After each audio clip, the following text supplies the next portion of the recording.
Welcome to the Heroic Voice. I am here on Tuesday, July 21st.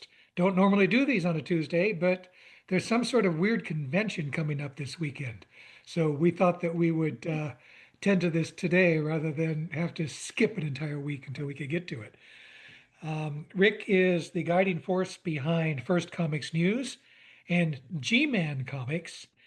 And we are going to talk about the Kickstarter that G-Man Comics has coming up starting August 1st, running through the entire month, celebrating their 100th comic book, which I think is pretty cool. This is the Heroic Voice, where I talk to comic book creators and other interesting people on a variety of subjects. I am Dennis Maloney, publisher of the Heroic Multiverse, where we feature good girl and bad girl artwork, super babes, and all kinds of Silver Age style stories. Hi, my name is Rik Offenberger. I've been in comics most of my adult life in some capacity. I was a comic book retailer. I was a reporter for the Comic Buyer's Guide back when there was a Comic Buyer's Guide. I started working on the internet at Newsarama and Comic Book Resources, doing interviews there. 16 years ago, I met Dennis at the Long Beach Comic Con, and we hit it off really nicely. We even had lunch together at the California Pizza Kitchen. Dragged my son along. Right across the street. And we've been friendly ever since. And I was a fan of his work, which is why I sought him out at the convention in the first place, because I'd been around with Flair since #1. And so it's he says 40 years. It really has been. It has been. Flair first appeared in the summer of congratulations 1986. to you. Yeah, which was I think 40 years ago. So yeah, no, and I really appreciated your stuff. It was different than Marvel and DC, and it came across more adult. Flair had an active romantic life that wasn't, I'm hiding from Lois Lane. You know what I mean? It was. Why would Flair be hiding just from came Lois across as Lane? more That makes no realistic. sense. No. That I'm just getting the comparison. And so when you read them, you felt like they treated you more like an adult, and so I appreciated that at the time a lot. And you had some really cool cover artists who I enjoyed as well.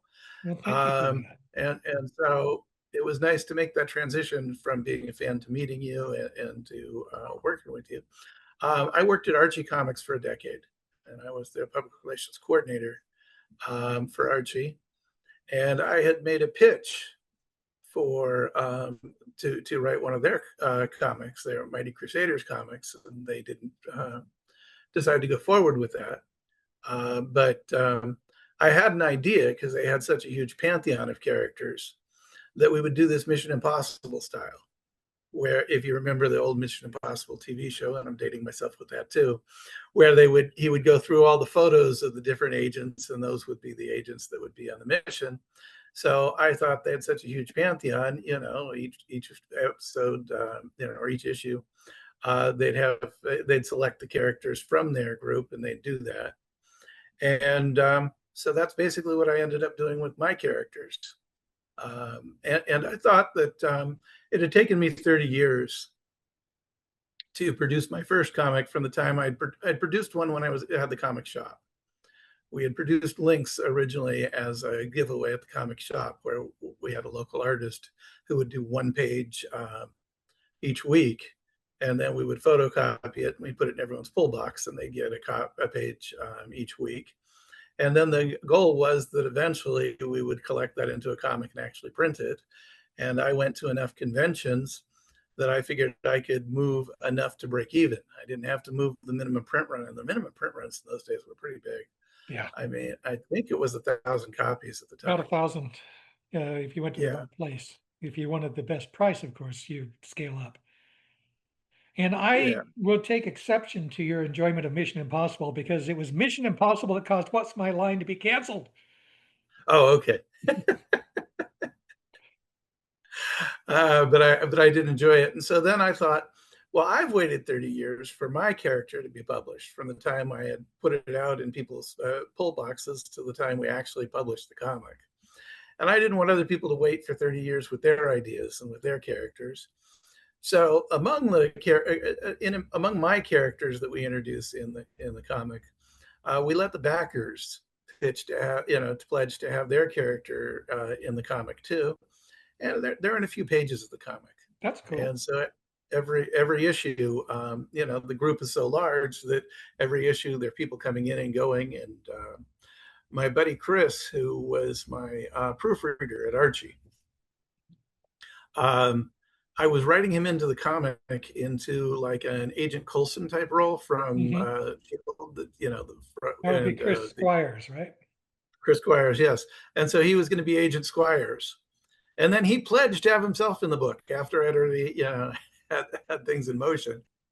So, but he's our edit. He's our managing editor, and he's also in the comic. And so he kind of bridges the things. He does the things that the superheroes don't want to do. After the superheroes beat up the bad guys and are ready to have them arrested, he shows up with the agents and they take away the bad guys and put them in the squad cars. They clean up the mess the superheroes created. They deal with local law enforcement. And I figured that was a nice role to have to make the characters more realistic. I had appreciated the groundedness and the realism that you placed into your characters. And I wanted something similar to that, where the characters were operating more in a real world fashion. So they don't sneak into a phone booth, pretend they're someone else, and not have anyone know who they are. My guys are deputized law enforcement, first responders. All right. You've done a lot of prologue here. Let's get to Okay. the nub of this. You have a Kickstarter coming. You have 9 comic books that are in this Kickstarter. People can also get back issues, as I understand it. Yes. What I We would like we've to do, if you would, assuming that you have something that you can show us, is tell people about each of these 9 books, including your 100th comic book, and tell sure, them why they're cool and why they should support the Kickstarter and why they should get the books. sure. Yeah. We're going to start with Agent Kirby, which is our longest running title, and the character is Simon N. Kirby, the agent. And in this particular issue, we're doing a zombie story. The main villain in the book is a character called Murder Hornet, and he has a body double who takes all the heat when things go wrong. And when and so we had just, at one point we had killed him off, Oh, the body double, not the actual character, and we replaced him. But we thought this would be a lot of fun to raise the dead. And so we bring him back as Zombie Hornet. And we killed off another character, our version of Black Terror, we called Terror Noir prior. And so we bring him back. And when we bring him back, there's a scene where he actually eats his brother-in-law, yeah. zombie. And so this will lead to some interesting dynamics in their family relationship when the wife's brother has been eaten by the husband, and the son, his father ate his uncle, and yet at the same time they couldn't wait to get their father and husband back. But now it's a little more horrific after he's Yeah, devoured I a would family say member. so. Yeah. What In issue number of this? That'll be number 13. 13. Ah, a And nice 13 is a good unlucky number zombie villain. for a zombie book. Yeah. And so we do the zombie apocalypse, and we bring back a lot of dead heroes. We bring back a lot of public domain golden age heroes that are zombies too, just to because they're cannon fodder, and it was better if people recognized them. You do it because you can. Right, and not only that, we'll have 6 backer characters join the foray in this, and we have finished the entire comic. We've lettered it, we've colored it, except for 4 pages. And in those 4 pages, we'll introduce the backer characters and give them a moment in the sun. And then they'll also be in our handbook. And and they'll be on the cover and in the and in the pages of the handbook. So So your that'll standard be format in this is 20 pages of comic book story. yes. We go with the Marvel format. Marvel is at 20 pages, and I believe DC is at 20 as well. Yeah, And so well, we do a 20-page comic, we're at 52. typically. Yeah. No, you're much farther along than we are. It is 20 interior pages, so technically 24. Yeah. But and so then the next book up is First Guard #3. First Guard is a global superhero team, and they're dealing with the time paradox where they're going to battle with their Silver Age counterpart, the Silver Age First Guard. And again, our friend Chris Squires is trapped in time, and so the modern version is going back to the past to try and save him. And while they are there, they're running afoul of the Silver Age team, which gives you all the wonderful feelings you had from the JLA JSA crossovers, or the the Invaders crossover with Fantastic Four, depending on what your flavor was, with this. Gilbert's book, Global G-Men, That's number has his 3. Banyan Knights that were very, very popular in the Philippines, and he's bringing them forward into the G-Men universe, Oh, I and see. he's crossing over with different superheroes from different independent universes each time, looking for their White Knight, so that their lead character, their important character, will cross over with his version of the Global G-Men. And so we've got the Flying Dutchman from Genius Comics in this issue, as well as his Global G-Men and the regular G-Men in the book. And so it turns out to be a lot of fun, at least for us. And we do really enjoy cross-pollinating with the characters and the people we like. And so, that's across the board. Then we have our handbook, which I think is going to run 24 pages. It runs a little longer because what we end up doing is just introducing background characters that show up in the comic that are new, as well as the villains that show up in the comic. And it allows us to give more detail on some of these villains and their backgrounds and their character and why they are and who they are. Then we can actually fit into the comic, because we're not doing a whole origin issue for each villain. We're just, the villain makes his appearance as he does in any comic. But if you really wanted to know their whole story, their backstory, and everything, our handbook is very, very similar to the DC Universe Who's Who, or the handbook of the Marvel Universe. If you buy all of our comics in the Kickstarter, they're free. So if you buy the bundle, you get the handbook for free.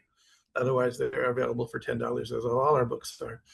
When the books run more than 20 pages, which they've run 24 pages, they've run 28 pages, it's still $10. We don't change our price point just because we want to write more. It's always the same. After that, we have Heidi and Dara. Dara is a character from the Taranis book. It's the female lead in that book. She's a supporting character, and she meets up with Heidi, and we're doing a mini series for that, and we're on issue 2 of issue 3. And so it's a girl team up book, which is always fun. And you've got mythological elements from Celtic mythology, which is also always fun. And so and it's a limited series. You're not buying in for everything on that. It is 3 issues, so it's nice to have a self-contained series. And it's the first time we've really done it. This issue number 1? It'll be issue number 2 out of 3. Number 2. Okay. Yeah. With Lynx, we're doing something a little different. We're starting off with a corporate kidnapping. The story with Savannah Guthrie's mother being kidnapped made me think we should do a kidnapping story too. And a lot of corporate leaders are kidnapped in third world countries, and so it's topical. And so we have 3 mice, supervillains, who kidnaps a person at a corporate event. And so then the heroes come to rescue, and Lynx is a male and female character. They're basically luchadors. They have the mask they pull on, and the mask is the whole costume. Although they do dress in white, there's lots of scenes in lots of the comics where they're just wearing only the mask. And so, it involves wrestling. It involves some of my real life friends. the male character Mateo works with private security when he's not a superhero, and his boss is Tim Chismar, who's my real life friend, the movie producer, and then TJ Flack, who's a friend, and we're actually going to stay with him when we go to Comic-Con, and I'm leaving tomorrow. He's in the book as well. And so I thought, if we're doing this and we're doing a rescue, we're going to do it A-Team style. So there's a big nod towards A-Team, which I really enjoyed when I was small. And they all get together and they got a mission, and they got to work the mission, and they got to find the guy who was kidnapped and rescue him, and they do it kind of as a team, although Lynx is going to be the lead, and everyone else is playing a supporting role. But it was a lot of fun. It was fun for me to do a story like that. And of course, the villains were all new, and so we could beat them to death, and it didn't really matter because, they didn't have a prior, they don't have a long run. It's not like Joker, you know what I mean? Yeah. We can leave them in worse condition than they start. And then Sergeant Flag comes along, and this one has been brewing for probably a year, maybe a little longer. This is Sergeant Flag number 7, right? Number 8. Number 8. Number 8. In Sergeant Flag number 7, we did a Comic-Con issue. So I had asked, we ended up with 29 guest stars. And the guest stars were superheroes who were at the convention. Instead of selling comics, it was more like they were at a superhero convention. So they were all at different booths, and Flair was one of them. And so I thank you for lending us Flair. My pleasure. And then we're rolling into 8. And 8 is an interesting issue because it's our Sergeant Flag number 8, and it's the lead story for Flair Adventures number 33. And so we're sharing this story as our characters cross over. And again, our friend Agent Squires is in the book, and he is kidnapped by a chupacabra right outside the San Diego Convention Center. And so then our characters have to get him back. Flair thinks Squires is handsome. And he's around. Yes, absolutely. He's a very nice gentleman, very nice looking. The joy of this was that when you go down to San Diego, you're like really close to the border. So we could have the chupacabra capture him and take him back to Mexico, who's a character of Latin folklore, Mexican, South American, Puerto Rican, and so we thought that was fun. And then of course the chupacabra is going to want to eat him, and so they have to rescue him, and they're on a clock, and so that makes it fun. And Flair is an archetype. She's very moral and very steadfast in her. Well, she tries to be. I mean, yes, she wants to be a good person, and she does the best she can. And Sergeant Flag does not want to be a good person, and does not try at all. He really only cares about getting the job done, and everything else is secondary. And so you see this as they have different approaches to life, different approaches to superheroing, different approaches to rescuing, different approaches to working with, the local constabulary, with the federales in Mexico. It's fun to see the difference. It's fun to see the whole thing work out. And it's fun to work with you, Dennis. I mean, this is I enjoyed at least a 16-year dream, if not a 40-year dream of doing this. We went through 4 drafts. Being your friend and wanting to do something with you, is really cool. Most of my comics have some connection to people that I've known and I enjoy working with, and whose work I enjoy. And so I'm really excited that you were willing to do this with us.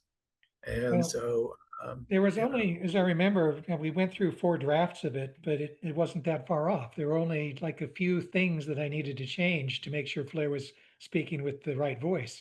You nailed it pretty well, although thank you. Flair is probably not the right metaphor to use, but you know what I mean. We always go through multiple drafts because I'll usually write out the first. I work full script, and so I usually write out a first draft. And if I'm working with someone, I like them to redraft all the dialogue for their character. So I wanted you to make sure that Flair spoke in Flair's voice and not in what I thought Flair's voice might be. Yeah, I appreciate that. Thank you. Excuse We've me. done 7 so far. We've got 2 more to go. We've got two more to go. Yeah. So Taranis is the next book up, and Taranis is the Celtic Thunderlord, the Celtic version of, say, Thor. Not the same mythology, so not the same character, but similar power set. And he teams up with Thunderlord from Argo Comics, as we like to team up with other people and share the joy with things that we've enjoyed and cross pollinate. And so Eric is writing this, and we were fortunate enough to borrow his character, and so this makes it fun for us. And he's got a mirror villain, which is always fun too. I always liked Mirror Master from Flash, and so it's a fun story, and I think everyone who enjoys classic comics will enjoy this. It's a blast. And number 100, it's an interesting thing. We just, serendipitously ended with 100 issues by the time we got to this last one. I was afraid we might have to add a title, or we might have to cut a title to actually balance out with 100 titles by the end of the Kickstarter. It's Because it's 100 really comic books, not 100 titles. comic books, right? So it's, not 100 titles, I'm sorry. 100 different original comics. So, number 100 is literally our 100th comic we're publishing. So I wanted to do something special for the fans. And so we ended up, it kept growing as we kept going, but we ended up with 48 pages. We ended up with 4 stories, and it's still $10. Price doesn't go up just because we bumped the comic up, 120% or whatever it is. You know what I mean? That was on us, that we decided to make something bigger.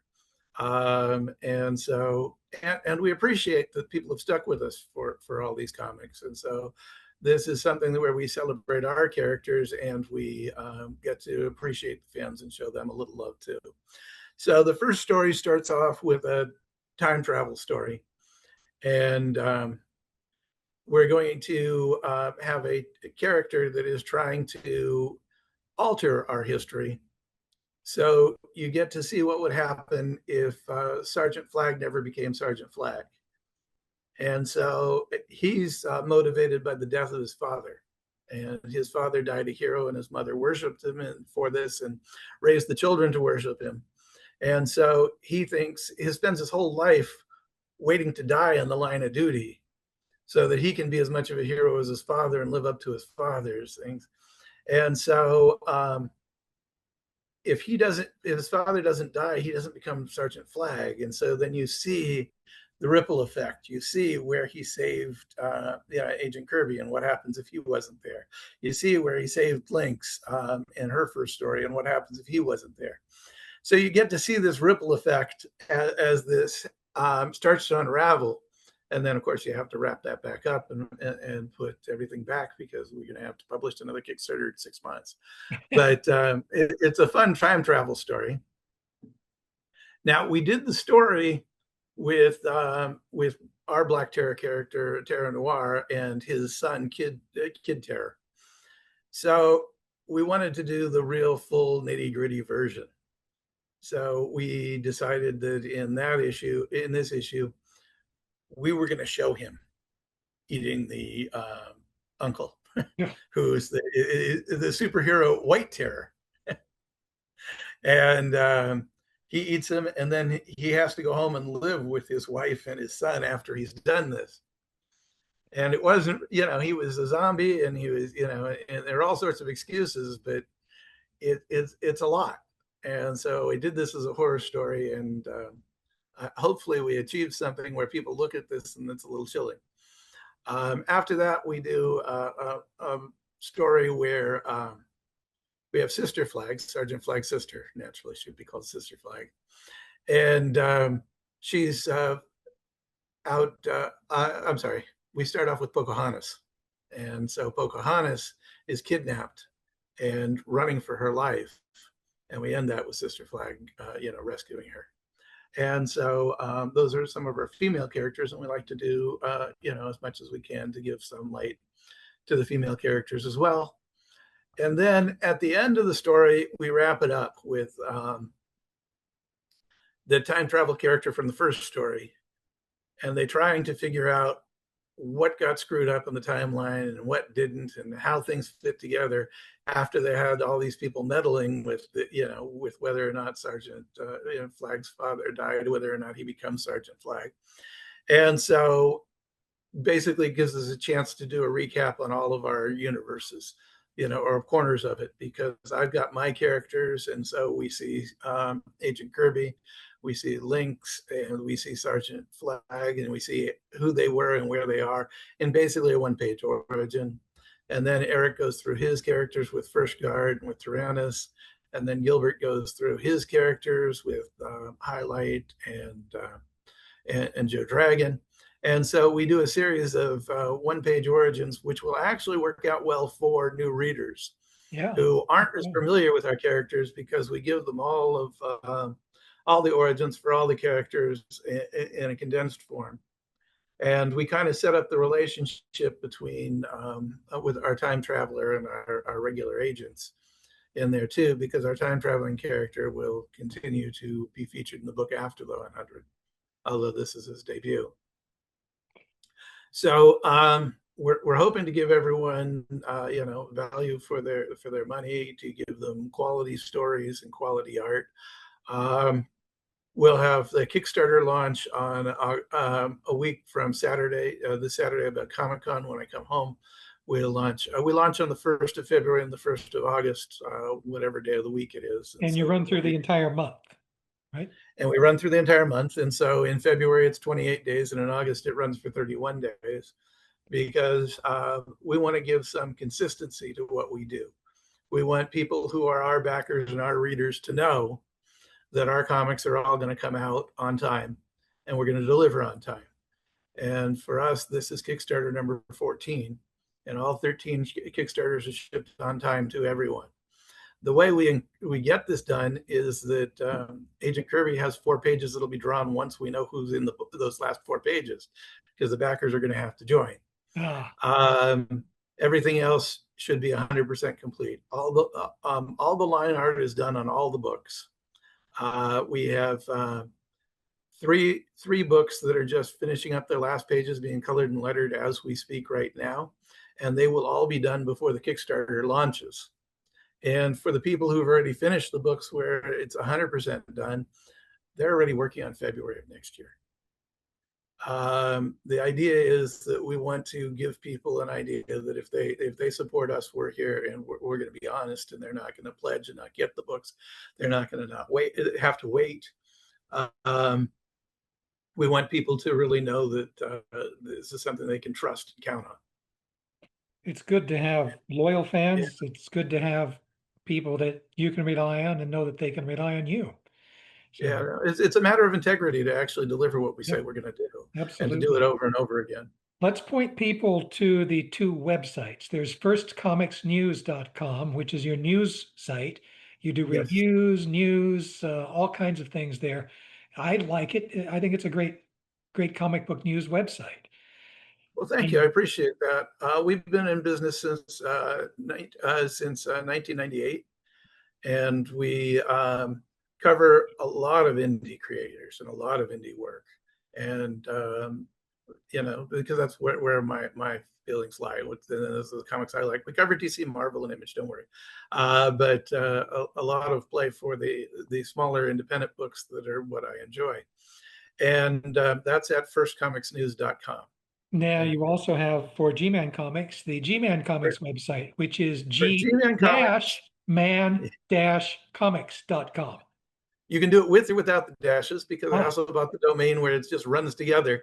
G-Man Comics is one word, okay, and it'll forward you to the G-man-comics. We did the dash comics because we wanted, in our logo we have the G-man. G-man is a slang term from the 30s, which meant federal agent, and so government man, and so we needed the dash, and so then I felt we needed the dash at the back end too. Alrighty, and that's where people can go to get a hint of what's coming up, to buy back issues. Yes, we do sell the back issues only during the Kickstarter. Only during Kickstarter. So all 100 issues are available during the Kickstarter. Anything we've ever published unless you happen to Uh, find them on eBay. yeah. In addition to the back issues from the G-Man comics, I also did three licensed comics. We did one for the Golden Tiki restaurant. It's a tiki bar in Las Vegas. We did one for Evil Pie, which is owned by Evil Knievel's family, and it's a pizzeria in Las Vegas. And we did one for the movie Deuce and His Friends. And so you can also order those.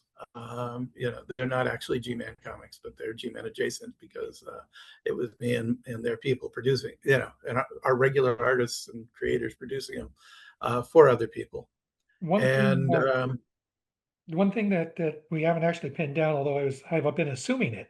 I'm assuming that Flair Adventures number 33 will also be available for people to order in your Kickstarter. Is that right? yes, the If Flair you want Adventures the other version of it. right. So the G-Man version is 20 pages plus cover, so we're at 24 pages. The Flair Adventure, because Flair Adventures is a 52-page book, it is the 20-page story from Sergeant Flag plus an additional story in the back, another full-size story. Right. And it's a classic Flair adventure that of some renown, actually. Yeah, I chose it specifically because of the contrast in Flair teaming up with somebody, but that she doesn't necessarily like. Right. So Yeah.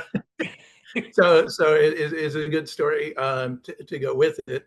And so that is the only thing we have that's not actually $10. That'll be 12 because it's a $12 cover price. But you end up with a lot more pages. yes, you do. Instead of going to 20 pages, you got 48 story pages and plus the cover wraparound to 52 pages. So that's a bargain as Well, if well. I haven't made it clear, I'm very happy with the Flair flag team up, or is it the flag Yeah, Flair team up? I think it came off very well. yeah, And, I think we did a good job spotlighting both characters. I think that it went very, very smoothly. I mean, I always harken back to the Marvel team up and the Brave and the Bold when I was a kid, because it introduced me to a lot of characters that I was not as familiar with. I knew who Spider-Man was, I knew who Batman was, but I didn't necessarily know who everyone they teamed up with was, and so that was always appealing to me. And so it's appealing to do this so that Flair fans might pick it up and see who Sergeant Flag is, and vice versa. The Sergeant Flag fans who aren't buying Flair might get a good feel for who Flair is. And the nice thing is that you dialogue all of Flair's dialogue. And so when they pick up, if they like this book and they haven't picked up Flair, they'll know that they would like the way you write it, and they'll know that they would like to read this. And so I think it's a nice cross pollination for both of us. I think so. Rick, let's wrap this up. I want to encourage people come August 1st and throughout the month of August to zip on over to Kickstarter, do a quick look for G-Man comics and get a bunch of books. Absolutely. And we only do twice a year because we're trying to save people money on their postage. Postage is a bear, and if you buy in 9 books and you're paying postage for one, that's a whole lot better than paying postage on one comic. Alrighty. Good luck in San Diego. Say Thank you. hello to Dave Berg when you're down there, our vice president. And Yeah, no, I've run into him every time. It's interesting. I don't know how it happens, but I run into him every single year, and I've run into him at WonderCon. yep. Alrighty. I would wish you a good weekend, but this is Tuesday. So Yeah. good night. Well, good week to you too. Thank you. Thank you.